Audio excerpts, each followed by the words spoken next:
Mais uma vez, queridos, nós temos o privilégio de juntos estudarmos a lição da Escola Sabatina. Hoje, Aliança Eterna.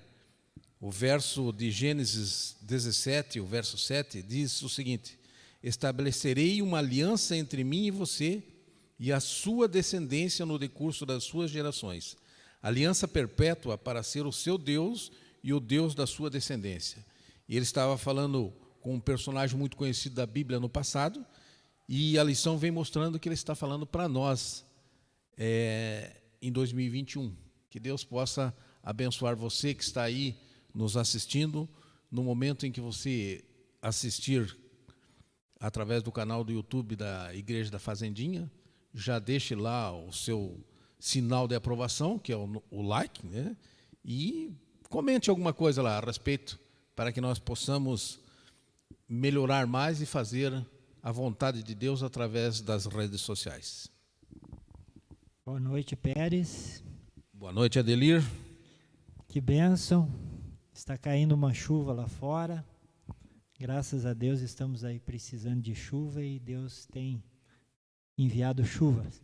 Amém. Vamos fazer uma oração antes de começarmos? Querido Deus, obrigado, Senhor, por estarmos aqui reunidos. Obrigado também pelas pessoas que vão vir assistir esse vídeo, que a sua palavra possa falar ao nosso coração, que ela possa transformar as nossas vidas e que nós possamos ser guiados pelo Espírito Santo. Essas bênçãos nós te rogamos, em nome de Jesus. Amém. Amém. O que levou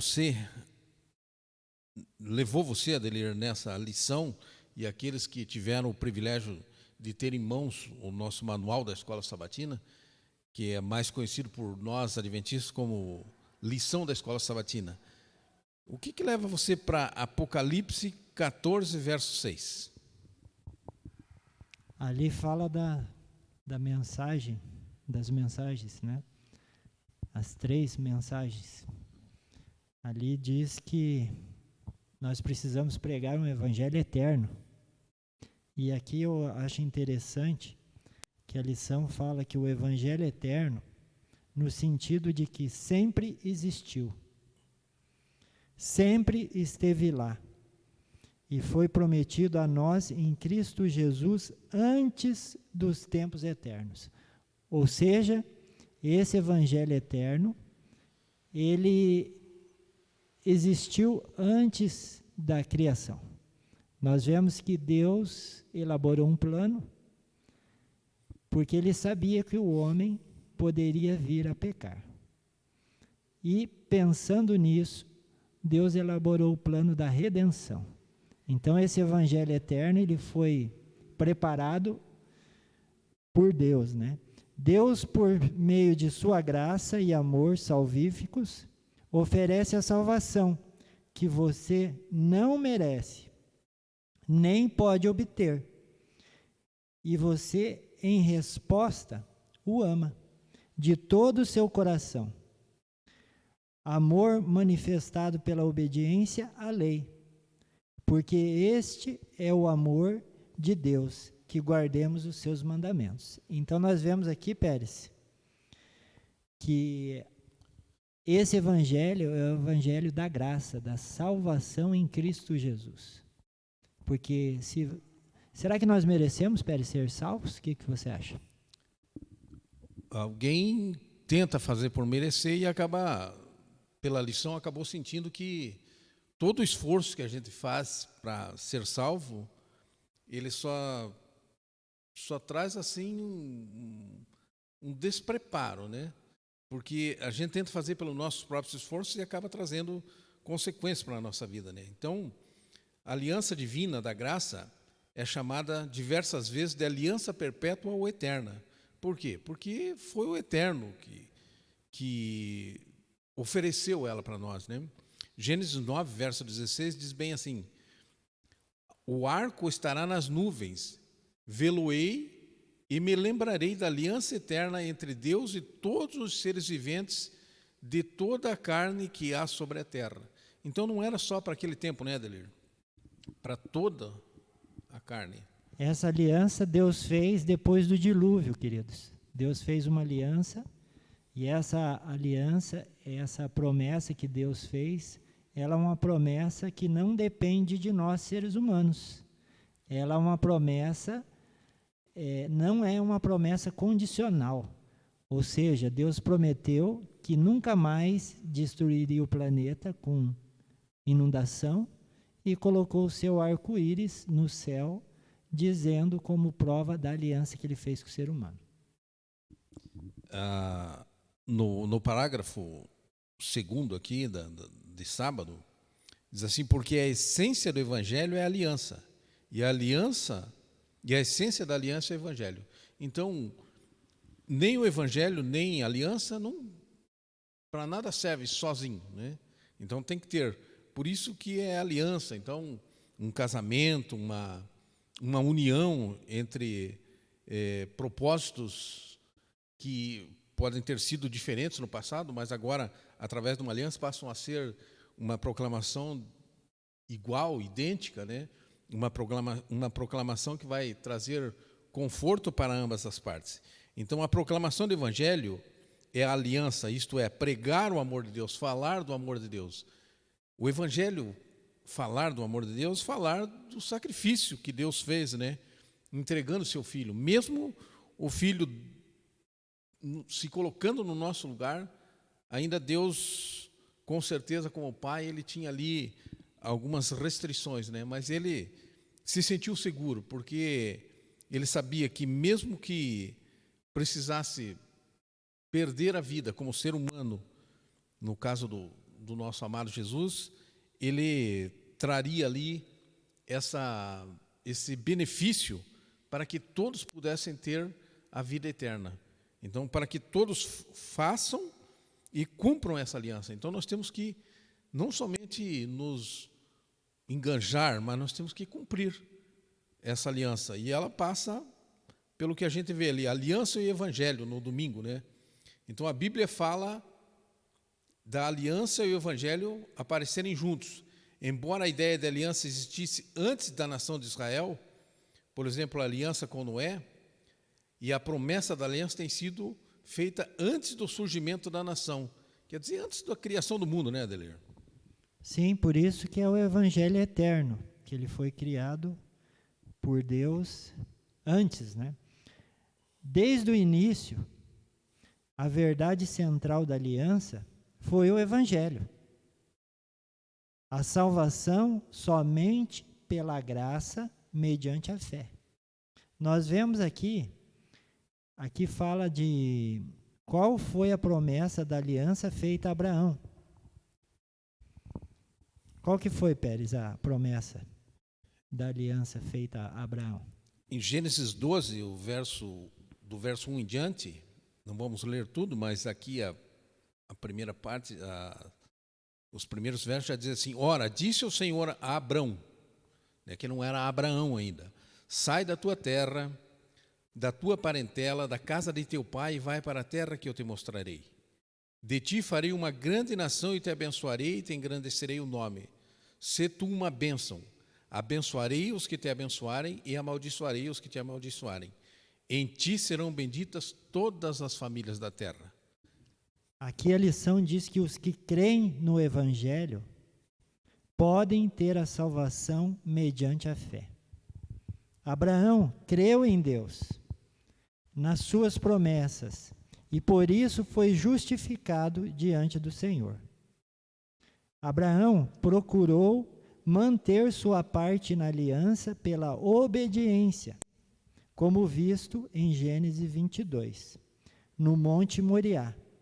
Embora a sua fé lhe é atribuída como justiça.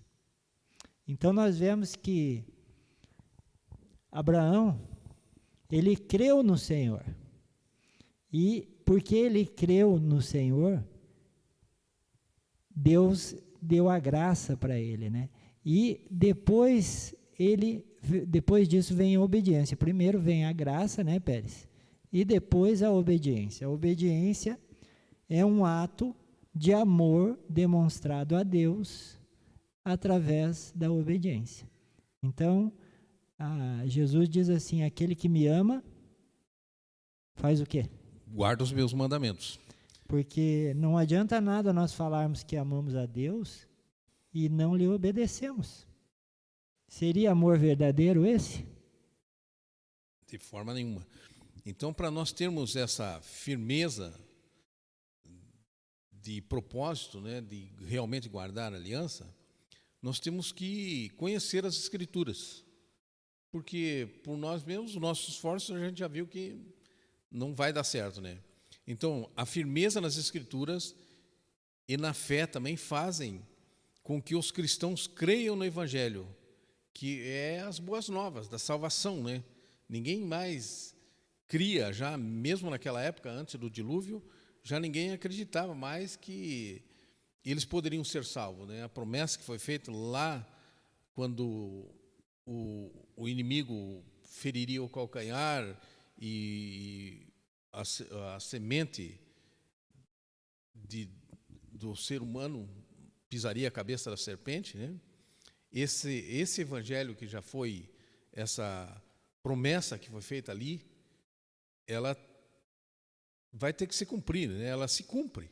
E a gente percebe que nós é que algumas vezes negamos a nossa fé por causa de situações, de vez em quando, que a gente acha que não vai conseguir passar, né? Então, nós temos que ter firmeza nas Escrituras, a nossa fé tem que ser bem abalizada para que o cristão possa crer no Evangelho e ter a salvação garantida.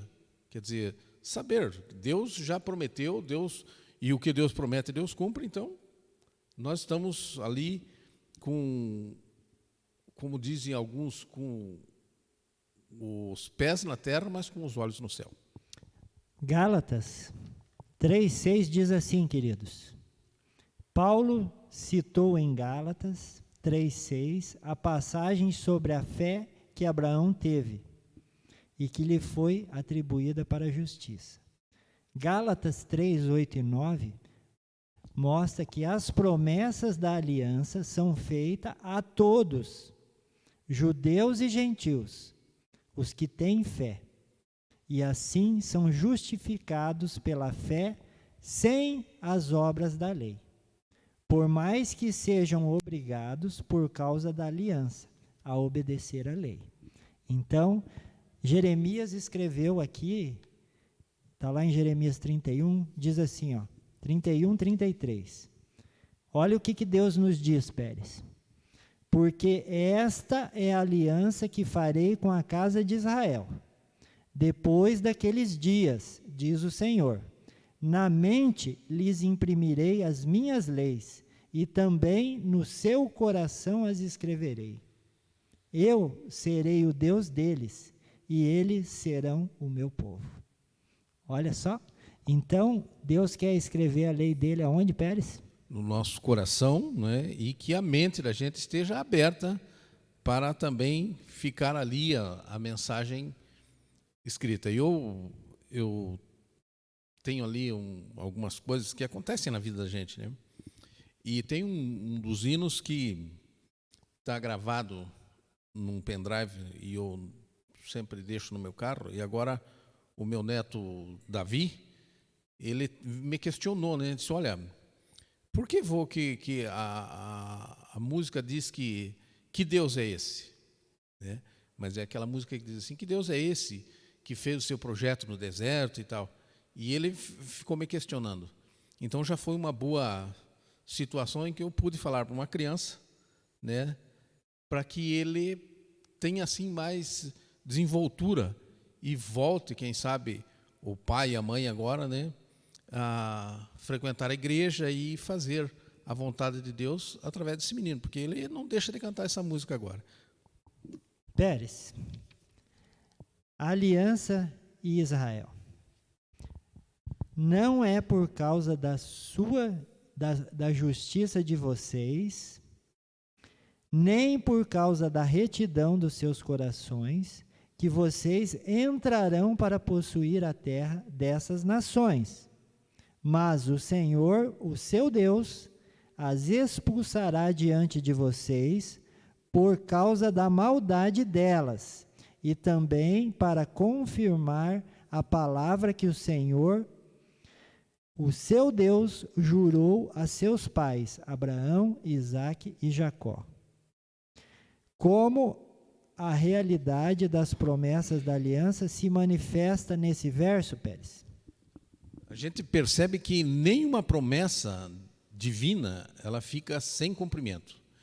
Mesmo o povo tendo sido infiel, agora o Israel naquela época, Deus não mudou o seu compromisso com aquele povo. A aliança e as promessas sempre são levadas a sério por parte da divindade. Então Deus não muda, Deus, ele prometeu que eles iam conquistar a terra, mas ele não disse que eles iam ter que pegar na espada, iam ter que lutar, eles tinham, vamos dizer assim, suar, fazer esforço. Era Deus que ia lutar por eles, não porque eles merecessem a terra, mas porque o povo tinha passado da medida da iniquidade de Deus, né?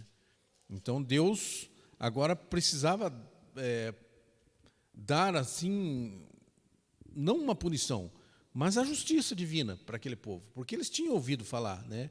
Eles sabiam que Abraão tinha saído de uma terra, de um lugar onde que ele estava bem e estava ali para morar naquela terra.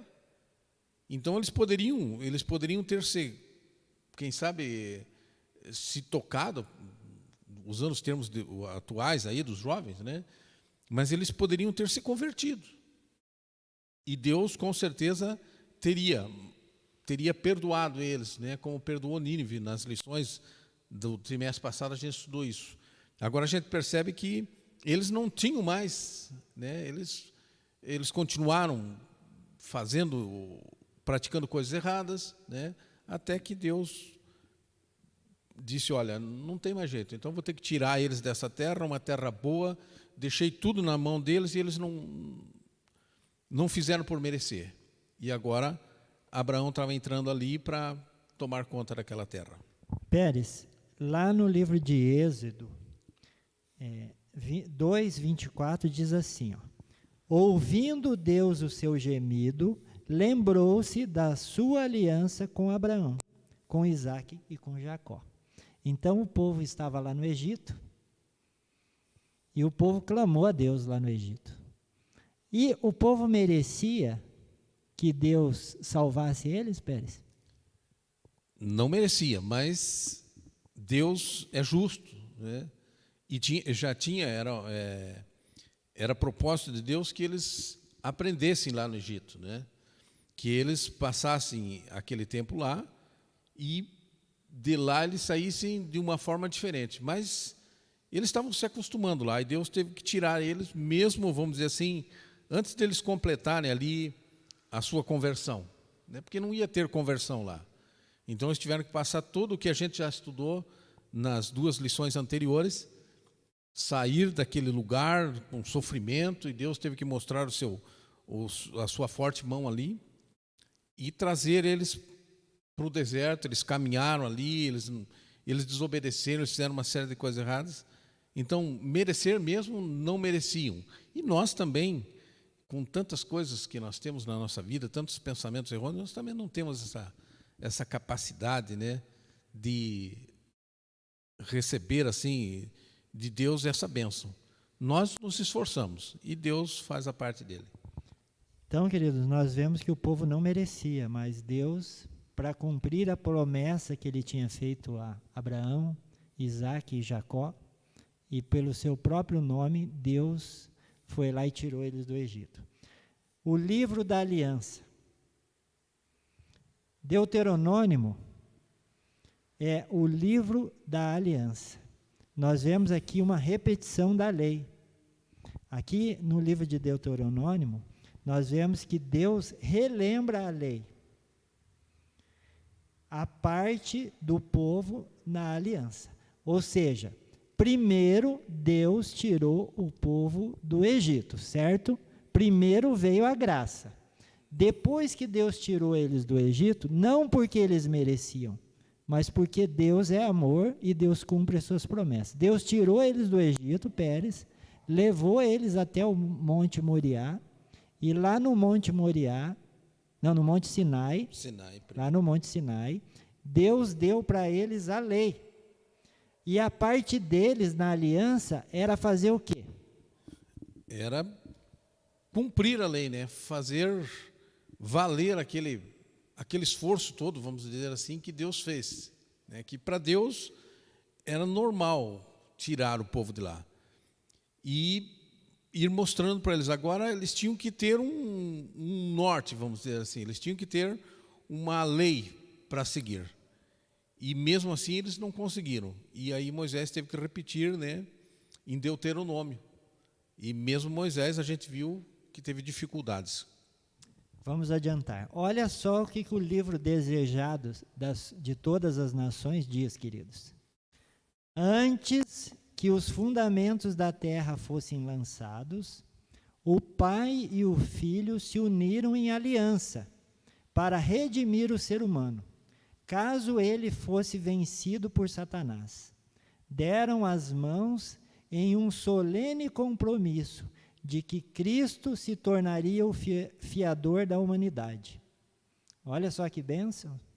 Então nós vemos que Deus já tinha esse plano estabelecido. Vamos para frente, Pérez, que o nosso tempo está avançando. Quarta-feira. Seu povo especial. Então, a Bíblia traz essa informação que Deus que tiraria um povo do meio de um outro povo, né, com toda aquela sorte de mostrar poder, de mostrar força, e com tantos sinais e prodígios, como diz a palavra de Deus, por que ele tiraria esse povo de lá?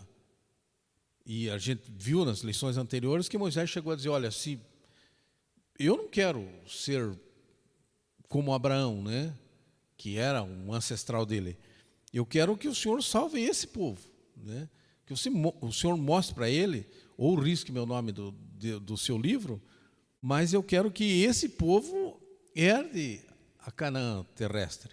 E senão vai mostrar para esse povo, para os povos ao redor, eles vão ficar dizendo, mas como que Deus realmente que é esse que tirou o povo de lá e fez morrer todo mundo, né? Fez uma nova nação.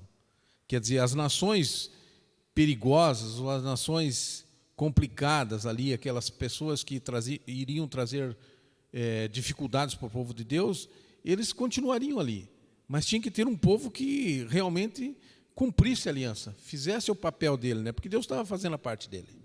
Pérez, aqui diz assim: o que podemos saber das muitas nações pagãs menores que viviam na região de Israel? Não há muito, mas sabemos de uma coisa: essas pessoas estavam mergulhadas no paganismo, politeísmo e algumas práticas totalmente degradantes, que incluía até mesmo o sacrifício de crianças. E nós vemos aqui que Deus dá um conselho para eles, fala, olha, eu vou derrotar esse povo, vocês vão ocupar o lugar deles, e Deus dá um conselho, dizendo assim, ó, quando vocês entrarem na terra que o Senhor, seu Deus, lhes der, não aprendam os costumes abomináveis daquele povo. Ou seja, Deus falou, olha, eu estou tirando eles de lá, porque eles estão fazendo coisas terríveis. Então, queridos, muitas vezes nós falamos, puxa, o nosso Deus é um Deus vingativo, um Deus cruel. Deus deu todo o tempo do mundo, igual nós vimos na lição passada, para que aquele povo se arrependesse. O povo não se arrependeu e Deus teve que exterminar aquele povo. Pérez, vamos adiante. Outras imagens. Então, o que Deuteronômio 8:5 e daí 14, verso 1, e daí o 32:6 e depois 18-20, que tipo de imagem é usada e como isso pode ajudar a revelar o relacionamento que Deus quer ter com o seu povo? Aqui diz assim, queridos, a imagem do Pai. Amém. Amém. Deus deseja ter com o seu povo um relacionamento de pai para com o filho. Ou seja, Deus nos ama tanto, Pérez, que Ele quer ter um relacionamento pessoal e individual conosco. Ele quer nos chamar de filhos e quer que nós o reconhecemos como nosso pai. Tem uma outra pergunta aqui que fica para esclarecer melhor, né? Que outra imagem é usada e como também ajuda a revelar o tipo de relacionamento que Deus deseja ter com seu povo. Imagem de herdeiros, né? Ele é o dono de tudo e agora você sendo filho, você passa a ser herdeiro, né? Hoje nós temos aí algumas dificuldades, mas assim que nós voltarmos para essa terra agora renovada, isso tudo será nosso. Será teu, será meu, e nós não vamos ter aí dificuldades com documentação, essa coisa toda, porque o Criador de tudo é que está entregando nas nossas mãos. Basta nós usarmos essa imagem verdadeira de pai para filho, né? E sabermos que quem tem parte na herança são os filhos. Enfim, a família celestial agora. A família que Deus separou nesta terra para viver tranquilamente e cuidar das coisas de Deus aqui, para que Deus continue fazendo o que Ele sempre fez, que é cuidar da gente e cuidar das nossas coisas. Pérez, se nós somos filhos, nós somos também herdeiros. Amém. E Deus tem uma herança para mim e para você preparada.